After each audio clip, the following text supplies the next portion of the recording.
All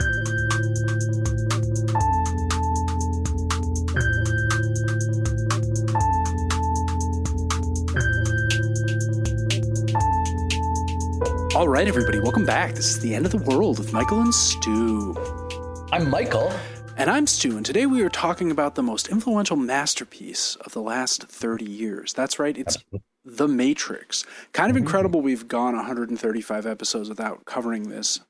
But I had this conversation just today with a friend on the phone. They're like, wait, you've never done The Matrix? No, I said it does feel very weird that we have managed to make it this far without doing The Matrix. And yet, here at last we are.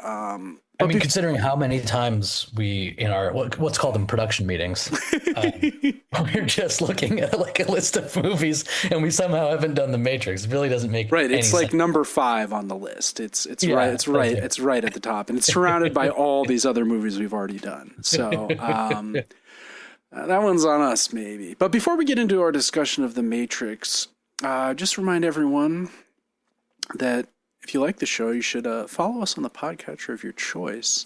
If you really like the show, you should give us a rating and or review on that podcatcher.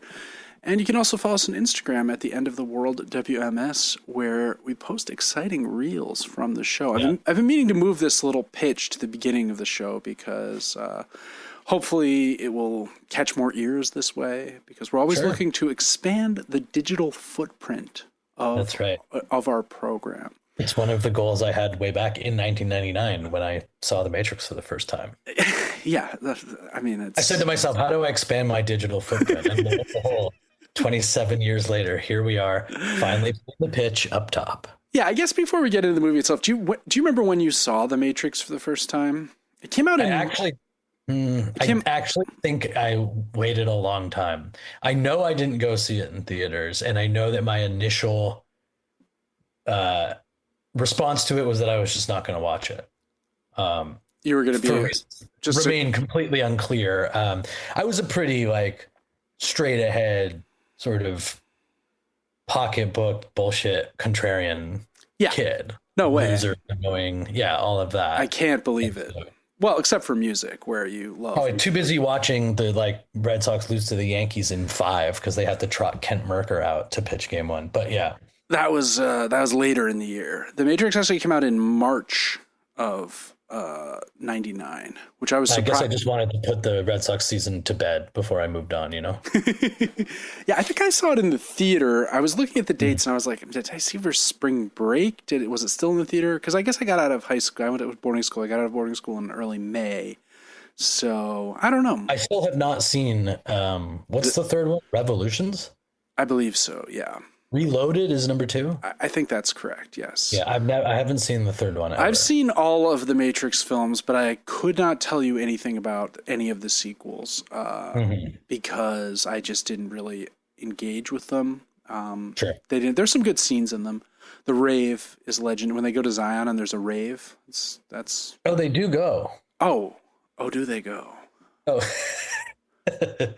yeah, they go to Zion. Zion being, of course, the last remaining human settlement outside of the Matrix, which is a sort of promised land, if you will. But, this movie I remember just having an enormous impact as soon as it came out, and it was a surprise. It wasn't something that anyone had anticipated. It just kind of... Yeah, I remember everyone at my boarding school talking about it. And it was just the kind of thing that just gripped everyone's imagination, right? Yeah, like people doing the slow motion stuff, right? The visual impact was definitely substantial too. The visual impact, but also the idea that we're all, this sort of Bishop Barclay, we're all just in a vat somewhere, and this is simulation theory aspect of the film. I mean, we joke a lot about films being at masterpieces, and whether or not you think The Matrix is an aesthetic masterpiece, I think it has a lot of good qualities. It is certainly an incredibly influential film, right? I mean, yeah. Well, we were talking about this in our production meeting. I think it might be the most impactful movie of our lifetime. Not the best by any stretch. No. But just in terms of its widespread entrance and enduring role in the zeitgeist. Yeah, I would say Yeah. Can you name one other? Because I only have one other that I can even put up there. It's not Park, is it? No, it's Ace Ventura.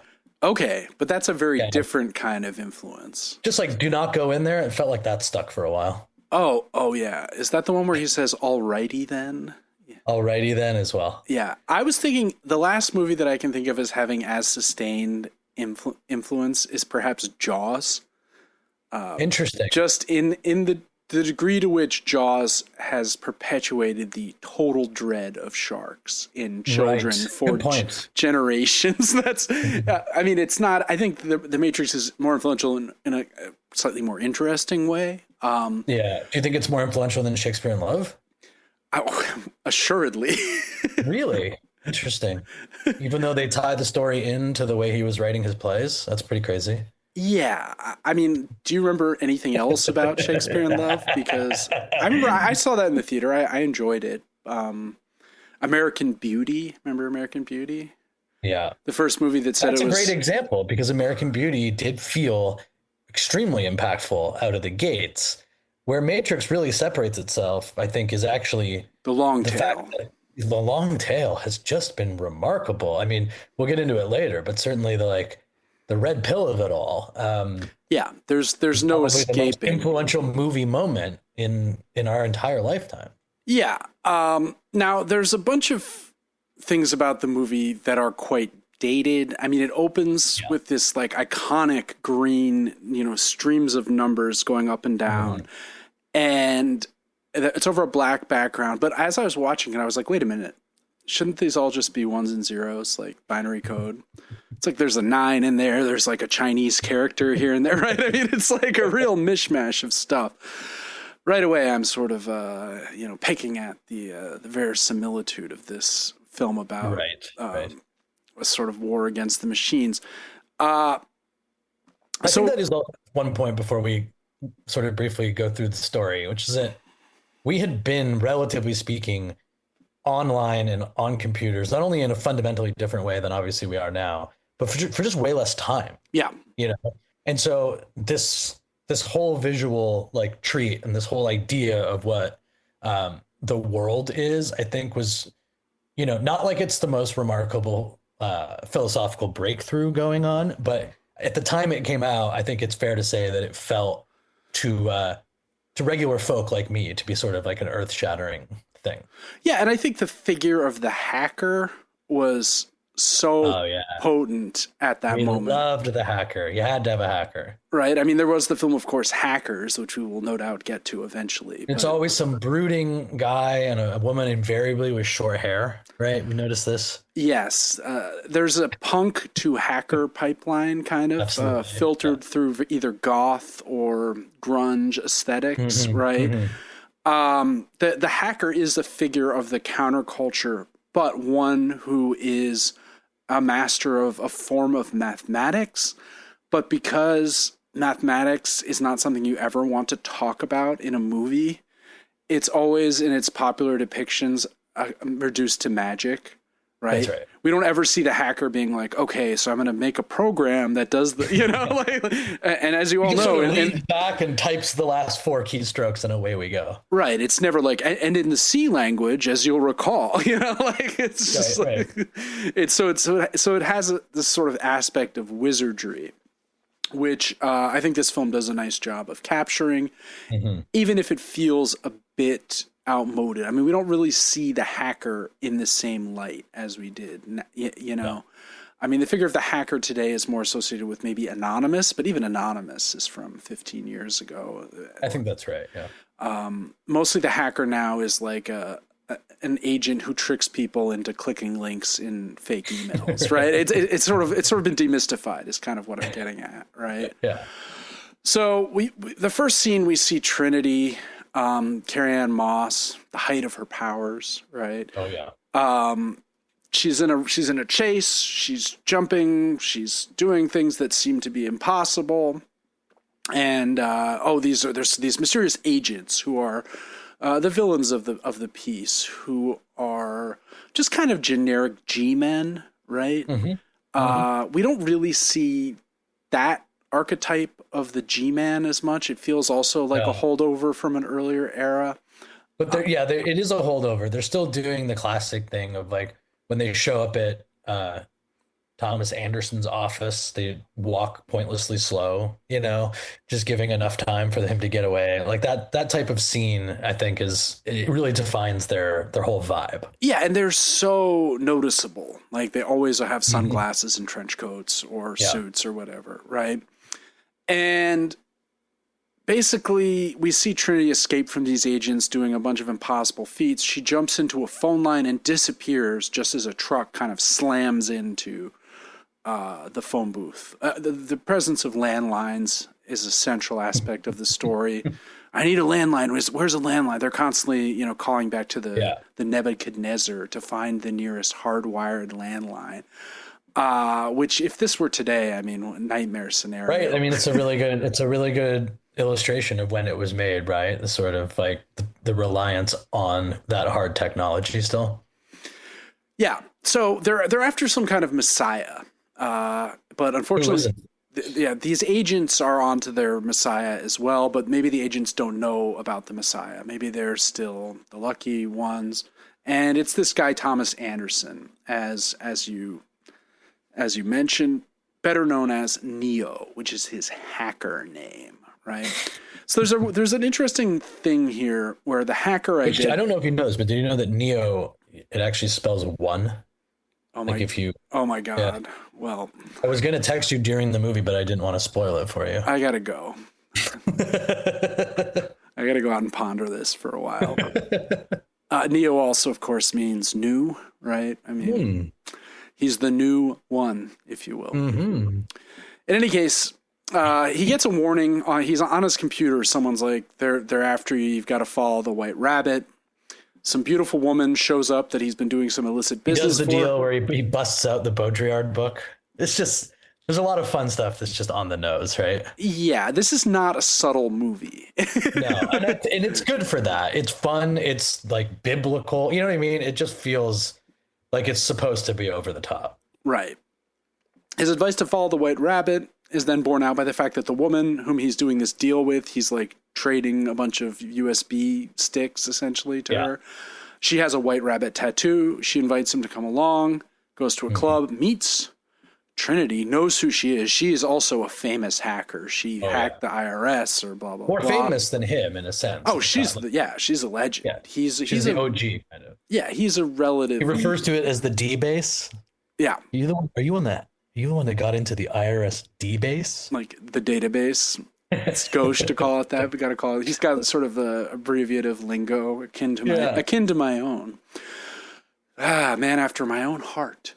In any case, they're all looking for. Neo knows this guy Morpheus. He wants to meet Morpheus because he's after the truth about what is the Matrix, which is this question hovering over hackers everywhere, apparently. Yeah. So we see him at his job. It's a classic, idiot boss. You're not on time, Mr. Anderson. You're going to get fired. Yada, yada. Yeah, you got to make a choice. There's a lot of you got to make a choices in this movie. And this one sort of comes right at the top to just let you know that like, he's going to have to really pick. Does he want a job or not? Yeah. And basically Morpheus isn't sure Neo is ready, but the agents are onto him. So they send him a phone, which he picks up immediately. Morpheus is like, they're coming for you now. He directs him how to escape these agents who've come into the office. He has this sort of refusal of the call moment where he's climbing out on to escape. He can climb out and go around and go up this scaffold, as they keep saying, to the ceiling, and then Morpheus can get him help from there. But he chickens out, and so he's taken by the agents. These agents are, kind of idiots. One issue I have with the film is, so the agents are, as we come to learn, the manifestation of the evil AI that rules the world within the Matrix. And their job is to basically make sure no one is finding out about the Matrix and to snuff out anyone who is, one way or another. But their power set, considering they are manifestations of the thing ruling and creating the entire world, seems incredibly limited. Absolutely. Right? It's like, if you're controlling the Matrix, why can't you just freeze anyone at any point and just poof them out of existence and then wipe everyone's memories, and the Matrix is fine? Obviously, much less interesting film in that. Yeah. I mean, shorter. We see their interrogation of him. They're basically like, you need to give up Morpheus, you know. Right. They take his mouth away in this kind of I have no mouth, but I must scream sort of homage sequence. And then he just wakes up as if none of this happened. He's back in his apartment. He gets a call from Morpheus. Morpheus is like, you're the one. You've got to meet Trinity under a bridge. They meet. And then we get to the infamous red pill, blue pill scene, which is in this abandoned hotel.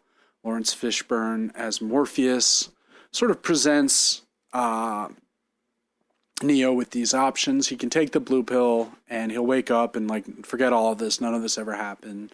Mm-hmm. Or he can take the red pill and follow Morpheus down the rabbit hole. What do you think if you had just experienced everything that he experienced, forget about everything that comes, right? And watching the movie and all that. Sure. You are just there. You're out there, you're on the scaffolding. Looks pretty dicey, right? You get arrested. Now you're detained. You get all this shit about Morpheus. You get this choice. It seems quite clear that I would be taking the blue pill. Oh, really? You're just like, no, thanks. I'm good. I mean, just this taste is like, no, I'll sit and hang out on my computer and play like FIFA. Are you kidding me? This seems wildly unstable.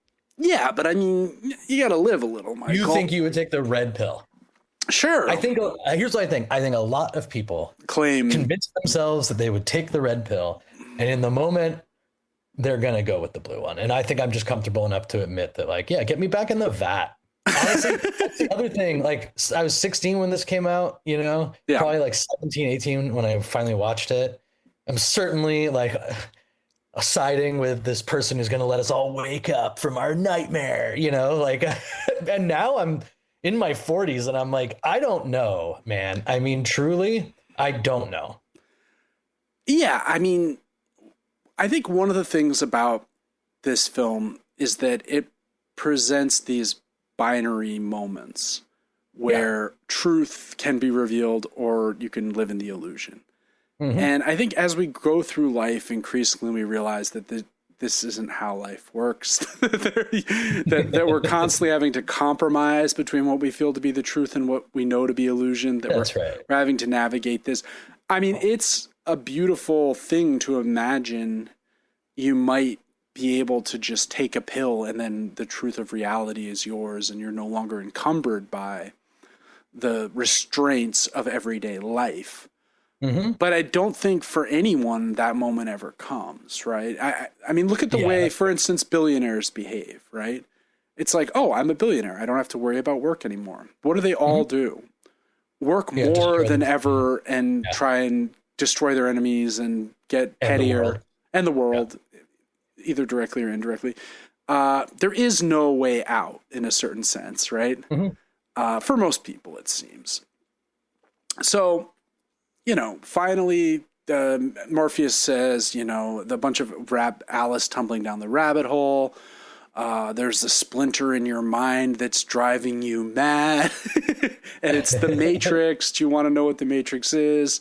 You're a slave. You're born into bondage, born into a prison for your mind. I mean, all this is like super heavy handed and I love it. Right. It's just, it's good. Right. It's the classic hero's journey, but whereas he refused the call before, now he takes the red pill and he's a chud. We're there. He's been chudified. So just to like, maybe we can talk here a little bit about this moment. It'd be funny if he took it and he just started like yelling about seed oils and stuff. Completely. Instead, what happens is he reaches his hand into a mirror, and a mirror glass starts coating him. It's very odd. Joe Pantoliano, aka Cypher, is present, And he says, "Buckle your seatbelt, Dorothy, because Kansas is going bye-bye." It's like, okay. So we've got Alice in Wonderland. We've got The Wizard of Oz, right? One of the things the film is doing is giving us a kind of cyberpunk update on the classic escapist fantasies of yore. Yeah. Be they The Wizard of Oz, the movie, you travel to this magical realm where there are munchkins, etc., or, Lewis Carroll. I mean, the Disney movie, of course, but also the 1860s and 70s novels. Doesn't he says, like, don't you must feel like Alice right now. Yeah, 100%. And we had the White Rabbit earlier, which Alice follows under the, so he wakes up. But just to talk about the red pill, blue pill moment for a bit, this has become the dominant metaphor for waking up to the right wing truth of the world, right? Correct. And it's so played out. The black pill has been spawned as well. Well, the black pill is, yes. I mean, I use pilled vocabulary so frequently. I'm just like, oh, you're John Wilkes Booth pilled, Yes, you do use pilled. I don't feel like I'm on pilled all that much. You're not, but you don't listen to as many conspiracy podcasts as I do. That's true. So that's probably where I get it from. But Andrea Long Chu, the great literary critic, in a book just before COVID, points out that obviously taking the pill, the Matrix, the whole movie is an allegory for trans identity, right? The Wachowskis are both trans women. And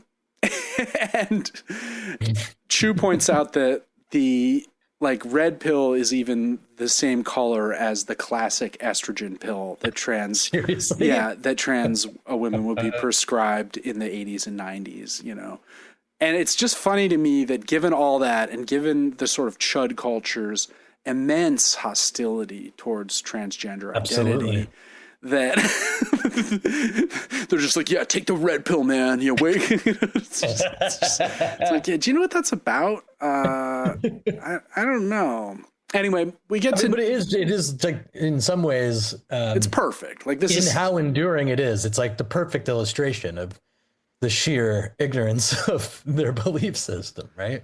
Yeah, I mean, it's an irony, but this happens all the time. I mean, Pepe the Frog was like a fun cartoon, right? A fun comic invented by like a weird alternative artist that then got adopted in a similar manner by chud culture. I mean, I think one thing this points to is that, our words are ours, their ends, none of our own, right? Once you create something, it's out of your hands.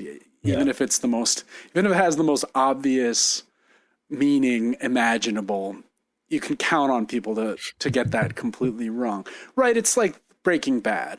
Oh, Walter White is awesome. And it's like you watch Breaking Bad, you're like, Walter White is like the most awful guy. That bitch Skylar. It's like Skylar is like a victim of this monster who's completely just trying to protect her family. She's he's a bad guy from get-go. There's no moment of him like turning. He doesn't break bad. He is already bad. Like, that's right. There are many such examples, right? Where just the culture cannot. Rorschach from Watchmen. Oh, Rorschach is awesome. No, Rorschach is like a black and white moralist has disgusting habits and is just unappealing in every way. People are like, he rules, Right. But so there's no escaping that, I guess. But just moving on with the plot, we see Neo wake up in the weird pod. There's like a robot that flushes him down the pod into this drainage area. Presumably what they do if anyone ever wakes up, they just flush them. We learn that human beings are kept in these pods. We see these towers that are just infinitely large, filled with humans. And we come to find out that humans are being used as batteries by an advanced AI that has essentially taken over the world and runs the Matrix to sort of keep these people sedate and unaware of the reality of the world. Not a huge stretch, in terms of the way we've sort of become vehicles for the actual, interfaces and algorithms that we use to capture our attention and to help sort of manifest their success over and over again forever until we die. Yeah, I mean, I think that is one of the many ways the film is quite prescient. This has only become closer to the reality. I mean, you could say that this goes back to bread and circuses, right? That the powerful and the elite, whether they're robot gods or just rich people, have always manipulated the masses. Right. But it's also, I guess what I mean is like, it's this idea of like, as even early use of the computer, more of a feeling of man being in control of a terminal. And more, it's like the terminal in control of the man, right? Right, and this comes back to what we were discussing last week with the Kurzweil and the vision of merging with the machine. Well, I guess this is a reality where we didn't merge in time. And we see that the Earth, as it actually is a nuclear winter nightmare space. And the humans that do exist grow in these tubes, are fed on the bodies of other humans that have passed, right? It's really a kind of cannibalistic intravenous system. Seems quite unpleasant. The reason the world is a nuclear wasteland is because humans, once they got into this war with AI, attempted to nuke AI out of existence because AI depended on the sun for its power. Okay. And with the clouds brought on by nuclear winter, there'd be no more access to the sun. But the AI was just like, aha, you've made a mistake because we'll just use you as our batteries. Which doesn't really make any sense, but again, come on, it's fine. Yeah. It's not even that it's fine. It's just fun. It's fun. It's all fun. Yeah. Yeah. I just don't really. I mean, that's one of those scenes that I think for everybody it sticks out the first time you see the towers of bodies. Oh, right? Absolutely. It's incredibly memorable. It's so it had such an impact on me that when I rewatched it this time, I realized that I had thought that was far later in the movie, like far bigger like reveal instead of kind of setting up the rest of the story, you know? Yeah. I mean, it is one of the most memorable. I mean, it is arguably, along with the red pill, blue pill, this idea that we're living in a simulation is the other long tail influence that the Matrix has had, right? Yeah. I mean, I don't think you have the popularity of belief in a simulation theory without this movie, like Absolutely. Period, right? So, well, I mean, so many of the guys that suggest it, right, are these exact people who like don't keep sci-fi in their heads, right? Yeah. And we talk about that a lot, but the simulation theory is definitely one of those things. Yeah, guys like Elon who are just like, yeah, I think it's actually quite likely that we're living in a simulation built by a highly sophisticated AI that Grok aspires to be like. In any case, that wasn't the best Elon, but I'm getting wasn't better. The worst. I'm getting better. I'm getting better. Yeah. I'm not a big impressions guy, but we do what we can. So they rescue Neo. The Nebuchadnezzar is their ship. There's a lot of biblical stuff in this. Like they're in the Nebuchadnezzar. The city is called Zion. It's like there's no obvious, like Nebuchadnezzar was like Babylonian king. He was like not a friend to Zion. So it's like, I couldn't like puzzle this out, but whatever. Okay. Neo's very weak because he's never moved in his whole life. He's just been in a tube, but they have tech. Never even used his eyes, as we find out. They have tech. They rehab him very quickly. And then he's training because they think he's the one. We see all the fighting stuff in this movie rocks, like all the wires, which is taken from Hong Kong cinema, right? It's all, this was the first time this was really seen in a mass way. Remember Crouching Tiger came out, I think, a year or two later. Oh yeah. I like that movie too. Right. But which is, the original source kind of. Even if you rewatch the early X-Men movie, there's so much of this. Like this was, really? Yeah, the wire stuff. It's terrible. Don't watch it. But when I rewatched it, I was like, oh yeah, this is just ripping the Matrix. Like this became we can put people on wires, and that's like, a cool way to show humanity, I guess you could say. So you've been living in a dream world, Neo. The real world is a nightmarish hell. And the term "the desert of the real" gets invoked by Morpheus, which is another term you hear from time to time. Yeah. So. Well, it's Baudrillard, no? Again. Yeah, exactly. Right, and we have the sort of, it's the Terminator, right? I mean, That's the other, right? Like AI ruined the world and now it's a wasteland, but humanity is fighting back, right? I mean, it's very clear in the background. And, the Matrix is just a mechanism for control because it keeps people docile. They think they're living in the late 20th century when in reality it's the 22nd century, right? Hundreds of years. And again, like this is, again, it's not about this being some sort of prophecy or whatever, but, as we lose more and more detached, we become more and more detached from our environment and our ecosystems and allow, data centers to replace things like water. Yeah.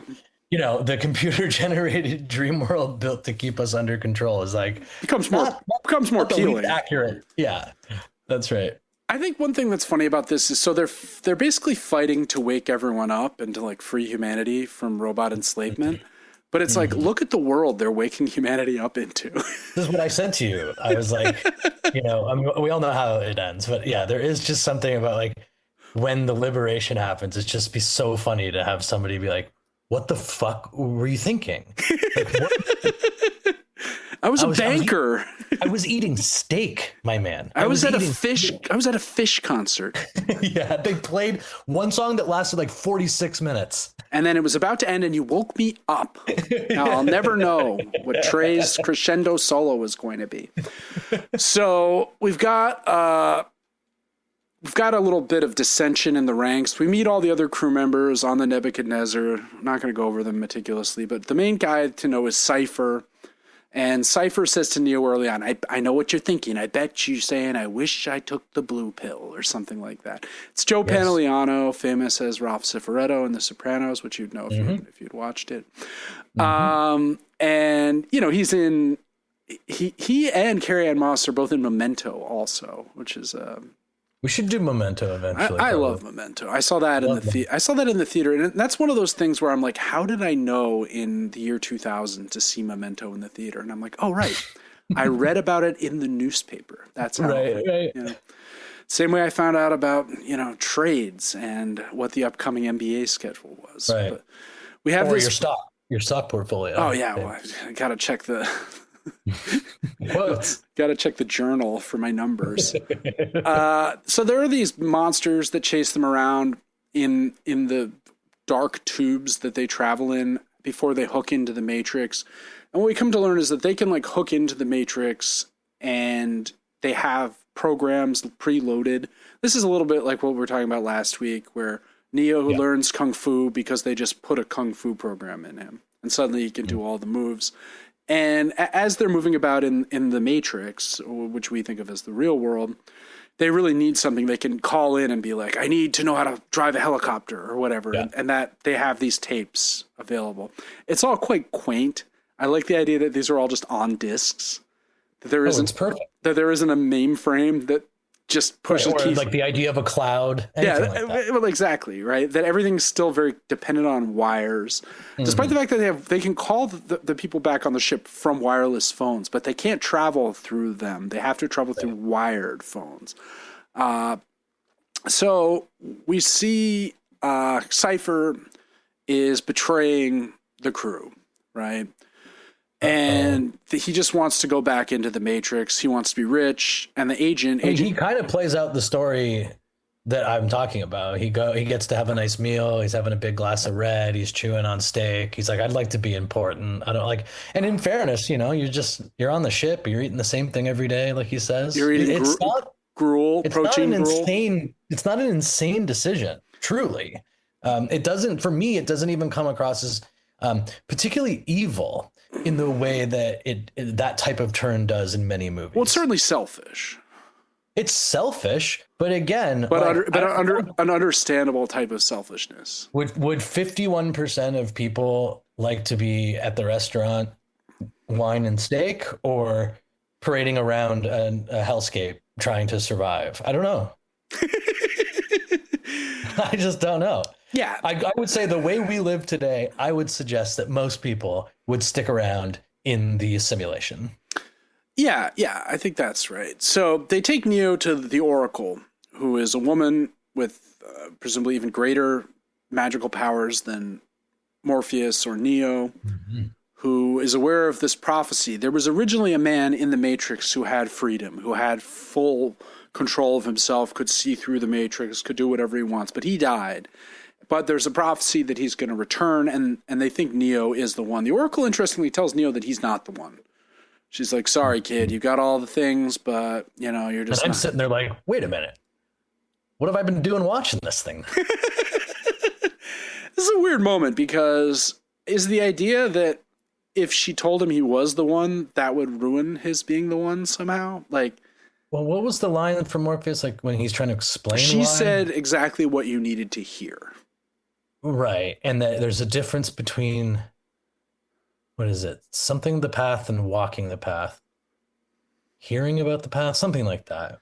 Yeah. But for some reason, you have to be still ultimately compelled to do it on your own to prove to yourself that you are the one. Yeah, it's a fantasy of self-knowledge. She has know thyself written above her door, but it's in Latin, not Greek, which is weird. Like, that's a Greek thing. I don't know what's going on there.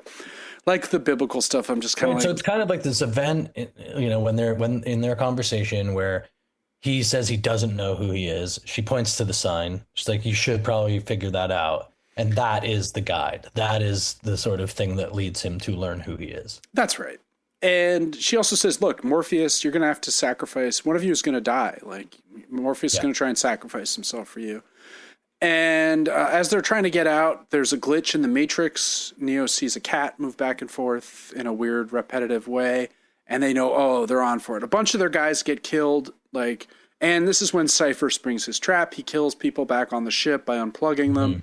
He's about to do it to Neo, and at the last second, one of the crewmen raises a fair point, right? He's like, all right, we'll just cut to the chase here. Because if he's really the one, something's going to happen to stop me from doing this. And it does. He gets shot. And it does. And killed. Right. And R.I.P. Cypher. Gone. I'm so angry that he betrayed them, though, that Cypher. Oh, he's so dirty. So APOC and Switch are dead. R.I.P. We learn from Morpheus has been captured, though. We learn from Agent Smith that the first Matrix was a utopia, but it was a disaster. People weren't satisfied. They didn't like getting everything they wanted. They need struggle. They define their reality through misery, he says. Agent Smith also expresses sentience. He's like, I hate being here. I just want to kill all of you, and then I can do something else, which is hilarious because it's like, well, what do you mean? You're a program. Like, what are you just going to like go be a video game or something? Like it. I don't know.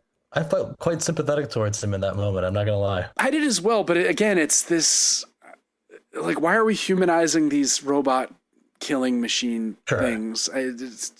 He says also that humans are a virus. They're a cancer on the planet, and the machines are the cure. That old chestnut, huh? Which, okay. But the thing is, you can never fight an agent, Trinity tells Neo. But Neo's like, F that, we're going to do it. And we're going to need a lot of guns. And she's like, oh, you can never do that. But if you are going to do it, I'm coming with you. Yeah. And I mean, Trinity is awesome. I love Trinity. She's so much cooler than Neo. So, it's like, and again, you're in territory of just like one of like the most like attractive depictions of a woman in the history of film, like the get up, everything. The fact that she wears these shiny leather outfits everywhere. It's just ridiculous. The whole movie, every scene, you're just like, this is the most beautiful person I've ever seen in my life. Yeah, it's out of control. So they get a bunch of guns and they go to this office building to rescue Morpheus. There is an amazing sequence of shootouts that rule. Eventually they get in a helicopter and he's shooting a minigun and they're just taking out agents. The agents can kind of leap bodies if the bodies they're inhabiting get killed. So they're quite difficult to defeat. Finally, they get Morpheus. They save him. They get to an escape point and Neo's like, you first, Morpheus. And Morpheus and Trinity both go.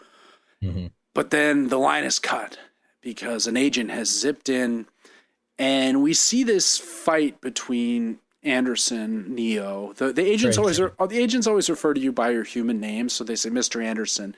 And you know, Neo's amazing. He's doing really well, but the agent still seems like he's going to win. He has him down on the tracks. A train is coming, and he's like, "Goodbye, Mr. Anderson." And then Keanu's like, "My name is Neo," and he like jumps out. But again, Andrea Longchu points to this as being like the human name is a dead name, and like Neo is his trans name, right? Like pretty clean.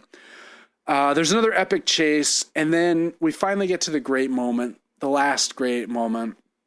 The Sentinels are these monsters, these robots are getting into the ship. It's like, what are they going to do? Can Neo get back in time? And Neo realizes and accepts he's the one, and finally achieves the infamous bullet time, right? Where he's able to slow down reality so much that the bullets just kind of drop around him. So good. It's awesome. I mean, this stuff rocks. Like I love the fighting in this. It's all just so fun.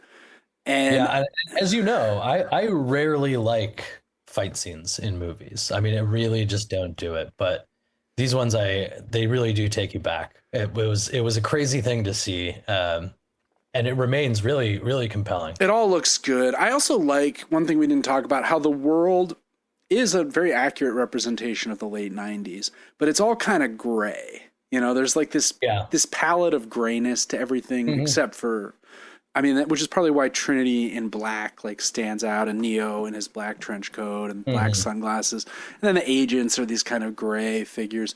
Neo can also just see the Matrix now. So he looks around and everything is just numbers and green running through everything. And he's achieved the status of the one. He is the Messiah. Nirvana, in a sense.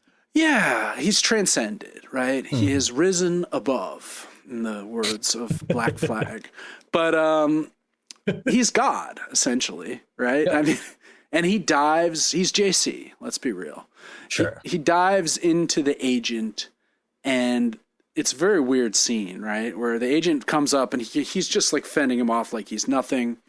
And the agent's like, what the fuck is happening? I've never faced an enemy like this. And he just dives right into him. And then he blows up from within in this pretty cool scene. And then the other agents just run. So now... Well, yeah.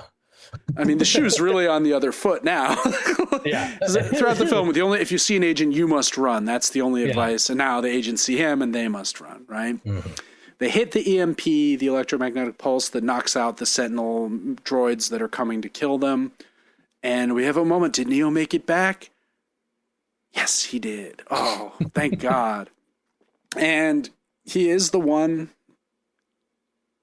What next? Well... The last scene we see him. He's the one. He's gonna decide to make a decision, I guess, for every single person. So okay. Yeah, I mean, what do you think about that? We've already touched on this. You know what I think? I think that this is the thing. I think that you got to feel like you're on a heater at that point if you're Neo. Sure. Right. I mean, come on. Think about the power you're feeling. Bullet time. Get real. Right. Like you're gonna feel like everybody else is gonna want to know. I think that's fair. Like I can see that sensation taking over and being like, what are we going to do? Like, what would be the point of all of this if not to go ahead and liberate everyone? That said, I just think it would have been funny if like, instead of like him doing that and everything, you know, whatever, it would be that people actually like hated him for doing it, you know? Yeah. That's kind of Dune. Right. I mean, well, it is, but it's also kind of like it's the weird to go back to like the cultural use of red pilling. Sure. Right? It is an interesting inversion, right? In the way that like people who say they're red pilling are actually kind of upset at things like science and information or and like reality. Being tolerant of people who are different. That's right. And so it is almost this thing of like, I take it, but like, I actually like want to be asleep in the exact fashion I choose to be asleep, you know? Yeah. I think that's nicely said, right? Where that's also really not what the Matrix is about, right? Sure. But that, as we know, has nothing to do with anything whatsoever. Yeah. I mean, and in fact, if it did, it probably wouldn't have been such an enduring movie in the zeitgeist like we've been talking right. about. It would have just been more remembered for the action sequences, which are so awesome. Sure. Right. But instead it's had this philosophical, quote unquote. Yeah. I mean, it is philosophical, but it's right. I mean, there is the Baudrillard and the other stuff. It's like, I took a red pill. Where's the beef tallow? Like, it's like, yeah, it's good. Maybe we'll come back and talk about the sequels at some later date. I'd have to revisit. I think it would be good to do that eventually. Not soon, but well said. Yeah, but even though I think, as I said, that the film's a little obvious in some ways, I still think it's pretty great. I enjoyed. Yeah, and it's also, I mean, undeniably a sort of nostalgic thrill ride. I don't know when the last time you watched it was. Do you remember? It's in COVID sometime, I think. Maybe. Yeah, me too. Yeah, right. But I think before then it might have been a good. Like, I think this maybe 20 years prior to that. Yeah. Really, I think I've seen it. This will have made it only 4 times. I think that's probably about right for me too.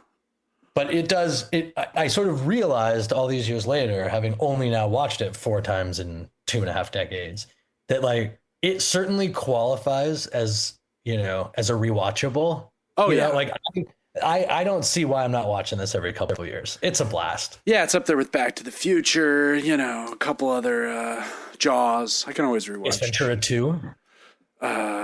Wait, what's the subtitle of that one? Is it When Nature Calls? That's correct. You got it. He's calling out a rhino, isn't that? Yeah. That's the infamous opening. He's got the slinky. Yeah. It's genius. It's been a minute since I've watched an Ace Ventura film, I must admit. Sure. Carrie hasn't aged quite well. I mean, Ventura is not quite the franchise. Ventura has not aged very well at all. No, speaking of trans politics, right? Oh, whoa. That is correct. The Einhorn is Finkel of it all.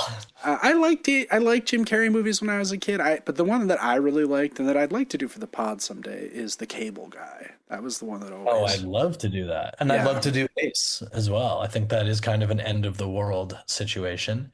Best detective of all time, but all he cares about is animals. Something's gone awry. I would also do. Eternal Sunshine, I guess, might fit for. Yeah. No, it definitely would fit. I haven't seen. I'm interested in rewatching that because I do remember when I watched it thinking it was like the greatest thing I'd ever seen. I thought it was good when I saw it in like 2003, maybe 4. Yeah, I think that's right. Somewhere in there. And so I wonder where if I'm like, oh yeah, I was like younger. I'm very curious. Yeah. Sometimes I think about the movie and I'm like, did I think it was that great? Sure. We should do it sometime. Maybe like episode 200 or something like that. I feel you. All right. Well, what are we doing next week? Before we do that, I thought I'd just plug the show one more time. Follow us on the podcast of your choice and all that. And also, if you like the show, leave us a rating and a review. Follow us on Instagram, The End of the World of WMS. Next week, we're going back to literature because it's been a minute. It's been a minute since we've done a book, a novel. We're doing Baudrillard's Simulacra and Simulation. We are not. We're doing Saramago's Blindness. Yes. One of my favorites. Is good. Yeah, I think I started to read it long ago, but never finished it. So it'll be good excuse for me to finally finish reading it. Mm-hmm.